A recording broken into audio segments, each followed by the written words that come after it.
बिस्मिल्लाहिर्रहमानिर्रहीम। अस्सलाम वालेकुम नाज़रीन। पाकिस्तान पीपल्स पार्टी के चेयरमैन बिलावल भुट्टो जरदारी की बालाजी झील आमद हुई, जहां पर उन्होंने परिंदों को मुहैया की जाने वाली सहूलियात का जायज़ा लिया। हमारे नुमाइंदा खसूसी कराची जावेद इब्राहिम मंगी के मुताबिक चेयरमैन बिलावल भुट्टो जरदारी की हिदायत पर बालाजी झील में इस साल 3 माह कबल मेहमान परिंदों के लिए ताज़ा पानी छोड़ा गया। बालाजी झील में ताज़ा पानी छोड़ने के बाद मेहमान परिंदों की तादाद 5 से 50 हज़ार से भी ज़ायद हो गई। एशिया में मेहमान परिंदों की सबसे बड़ी पनाहगाह कहलाई जाने वाली बालाजी झील में सालाना लाखों से हज़ारों परिंदे रह गए थे।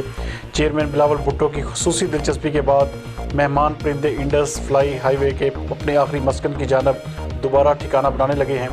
बालाजी झील में 26 साल कबल 1994 में RBODC मनसूबे के बाद झील को ताज़ा पानी की फराहमी बंद हुई।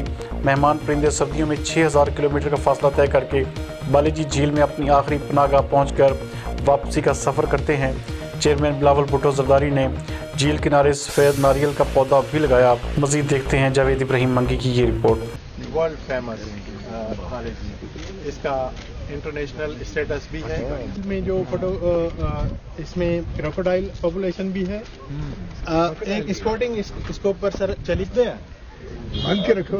नहीं, ये मुंह खोल के आके धूप में बैठ